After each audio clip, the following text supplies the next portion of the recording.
Baik, terima kasih pemirsa. Anda masih bersama kami Damai Nusaku yang mengangkat tema tentang investasi. Dalam segmentasi berikut ini, Kiai Haji Khalil Nafis akan menjelaskan kepada kita berkaitan dengan bagaimanakah kita semestinya berinvestasi dengan cara-cara yang baik ataupun halal. Silakan, Kiai. Assalamualaikum warahmatullahi wabarakatuh.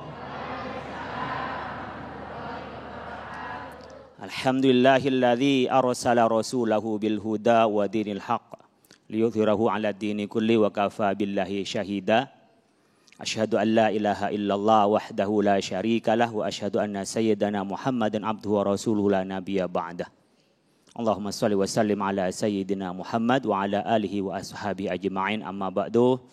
Yang kami hormati jamaah Masjid Andalusia yang diasuh langsung oleh Bapak Dr. Syafiq Antonio, Bapak Ibu sekalian, pemirsa TV One rahimakumullah. Ibu bapak sekalian, siapa yang pengen kaya? Angkat tangan, ini Ramadan ini, kalau nggak angkat tangan nanti terus miskin ya. Siapa yang ingin kaya? Ayo, angkat tangan, ini doa, ini bulan Ramadan mudah-mudahan kaya, amin. Nah, sekarang cara jadi orang kaya. Jangan mau jadi orang fakir. Al-fakir la yu'ti, orang fakir nggak bisa ngasih. Fakir ilmu nggak bisa ceramah. Ya, fakir harta nggak bisa berzakat. Jadi kalau pengen kaya ada caranya. Rasulullah SAW mengajarkan kepada kita pengen kaya, alaikum bittijarah fa innaha tis'ata a'syarir. Ini kampus ekonomi hafal semua dalilnya.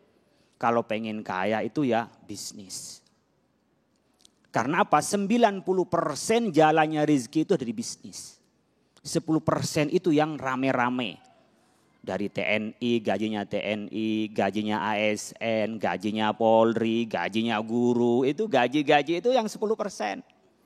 90%-nya dari bisnis. Di mana negara-negara yang maju karena banyak pebisnisnya. Yang tidak boleh sambil jadi pegawai, sambil bisnis untuk kebijakannya sendiri. Ya itu yang nggak boleh. Ya bikin kebijakan agar bisnisnya laku. Itu yang nggak boleh. Kenapa? Karena itu pasti di dalamnya ada interest dan kadang-kadang tidak adil. Bisnis. Gimana caranya bisnis? Tadi Ustaz Syafiq Antonio sudah mengajarkan kepada kita harus halal. Harus bermanfaat, harus memberdayakan. Ya. Itu harus minimal 3 hal itu. Kalau pengen bisnis itu hebat. Makanya kalau kita Bapak Ibu sekalian kepengen bisnis, pastikan ngikuti seperti yang diajarkan oleh Rasulullah SAW. Ketika sahabat bertanya, ayul kasbi atyabu Rasulullah. Kasab apa ya Rasul yang paling baik? Apa jawabnya Rasul? Amalur rajuli biyadihi wa kullu bai'in mabrurin. Yang satu adalah profesionalisme, yang kedua adalah pengusaha. Kita harus punya skill. Kalau kita mau jadi pekerja, kita mau punya lembaga sertifikasi, lembaga pelatihan, lembaga bisnis, lembaga-lembaga yang kita kelola harus dengan profesional, lembaga pendidikan apapun, ya.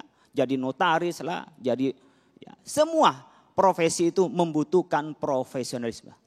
Amalur rajuli biyadihi wa kullu bai'in mabrurin, setiap perbuatan yang itu adalah baik, memberikan rasa baik kepada orang lain.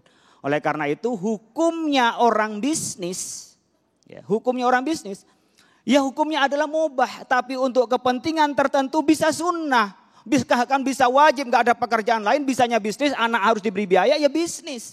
Ya. Kalau tidak, ya kerja secara profesional yang harus kita lakukan. Nah ibu bapak sekalian, sekarang ada teknologi. Teknologi itu yang namanya ada dengan aplikasi. Tadi disebutkan ada peer-to-peer lending, dari orang ke orang difasilitasi oleh mesin. Crowdfunding, kita mencari dana, gimana orang bisa juga investasi melalui mesin. Orangnya nggak kelihatan, boleh apa tidak? Menurut ijtihad ulama, al-aslu fil muamalah al-ibahah. Al-aslu fil ibadah at-tahrim, al-haram. Asal dalam muamalah itu boleh. Asal dalam ibadah itu tidak boleh. Jadi kalau ibadah jangan ngarang-ngarang sendiri. Mana dalilnya? Kalau ibadah nggak ada dalilnya itu tidak boleh, hukumnya haram. Bikin haji sendiri ke Borneo itu haram. Hajinya ke Mekah, ini udah dibuka haji. Ya. Mau umroh ke Mekah, jangan keliling di Pondok Gede, itu latihan bukan hajinya. Nah yang ketahuan yang sering latihan barangkali ke sana. Itu di dalam ibadah nggak boleh bikin-bikin. Jadi ada ibadahnya karena ada dalilnya. Kalau muamalah karena nggak ada dalilnya maka boleh. Selama tidak ada yang melarang maka berarti boleh. Berarti gimana Pak? Dulu ada hukumnya Pak. Ketika transaksi ittihadul majlis harus majlisnya sama. Sekarang dimaknai di masyarakat modern ittihadul majlis. Satu tempat itu artinya satu aplikasi. Ya. Satu model yang di situ bisa dijamin antar satu dan lainnya itu tidak ada gharar, tidak ada tadlis, di dalamnya tidak ada riba dan tidak ada maisir. Yang penting tidak ada maghrib, tidak ada maisir, ya, tidak ada riba dan tidak ada kezaliman di dalamnya itu, maka itu diperbolehkan. Jadi kenapa muamalah ini boleh Pak? Karena nggak ada yang melarang. Makanya ketika tadi disebut gimana Pak dengan cryptocurrency? Oh, cryptocurrency kalau mata uang jelas menabrak kesepakatan kita dan undang-undang di kita. Enggak boleh jadi mata uang. Tapi ketika jadi investasi, ada underlying asetnya, ada bawahnya yang mengatasnamakan cryptocurrency, itu diperbolehkan. Itulah ijtihad di dalam muamalah harus kreatif. Jadi basisnya selama tidak dilarang itu boleh. Tapi apakah boleh kita mengatakan tidak ada yang dilarang? Nanya dulu sama ulama, bukan tidak ada. Tapi Anda tidak tahu, beda lagi. Adamul ilmi bisyai' la yadullu ala adamihi. Tidak tahu tentang sesuatu bukan berarti tidak ada. Makanya kita nanya tidak ada benar atau tidak. Atau karena tidak tahu. Itu bertanya kepada ulama. Karenanya Bapak Ibu sekalian kalau kita mau bisnis secara online hukumnya sudah boleh. Kemudian dipastikan yang kita lakukan adalah bisnis halalun lidzatihi dan halalun fi ghairihi. Halal dzatiyahnya. Tadi selain halal ini ya tentu akan menjadi pedoman bagi kita untuk selanjutnya. Kalau udah jelas di situ perjudian, jangan bisnis ke sana. Apalagi pelacuran, nampung pelacur, itu jangan di sana. Bagi orang muslim, bagaimana Pak kalau kita bisnis babi? Cari yang lain, yang halal dimakan oleh umat Islam. Silakan. Silakan mencari yang halal. Harus cari yang halal sebagai modal awal. Ada li ghairihi pada prosesnya. Jangan sampai kita melakukan bisnis itu dengan cara riba. Investasi kepada orang lain. Tapi diperlakukan ini besok harus minta untung 1 bulan itu 2%. Kalau sudah saya minta apa? Per 1 tahun itu berapa? Kita minta keuntungannya itu adalah 30%. Kalau udah ditentukan seperti itu pasti terjadi riba. Riba itu riba nasi, ada riba al-fadl. Riba al-fadl ibu bapak sekalian nih menjelang Ramadan, menjelang lebaran kadang-kadang uang 100.000 ditukar dengan berapa? 110.000. Itu sesama uangnya dengan kias kepada dinar itu menjadi haram. Kenapa? Dzatiyahnya sama, jenisnya sama, yang satu lebih banyak daripada yang lain itu ada riba al-fadl. Ada riba nasi'ah.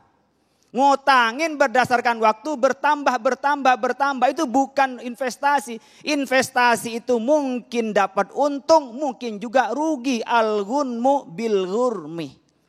Tanggung jawab itu tergantung kepada keuntungan kerisikonya. Jadi tanggung jawab kita memastikan ada berapa keuntungan kita. Oleh karena itu Al-Quran mengajarkan pada kita. Wa ma tadri madza wa ma tadri nafsum madza taksibu ghada. Wa ma tadri nafsun bi ayyi ardin tamut. Ada 2 yang Allah ingatkan pada kita. Jangan memastikan yang akan datang berapa untungnya. Kalau dipastikan itu pasti adalah riba. Apa yang bisa kita lakukan? Kerjasama lewat aplikasi itu boleh. Tapi tidak boleh kita memastikan keuntungannya yang harus dibayar. Karena itu memastikan pada orang lain pasti merugikan pada orang lain. Oleh karena itu ikuti Rasulullah. bisa akadnya mudharabah, bisa musyarakah kalau dalam pertanian di sektor real, bisa juga pakai muzara'ah, bisa juga mukhabarah, bahkan bisa menggunakan akad salam. Nanti kita bisa perjelas pada tanya jawab. Terima kasih. Baik, terima kasih Kiai dan insya Allah nanti dalam segmentasi berikutnya kita akan segera menjawab dari beberapa penanya yang telah kami kumpulkan dan sekaligus juga pemirsa yang di rumah barangkali ingin mengajukan pertanyaan Anda bisa mengirimkan melalui Instagram di @damai_tv1. Tetaplah bersama kami Damai Nusaku yang dipersembahkan oleh Sarung Wadimor, tentu sarung kita.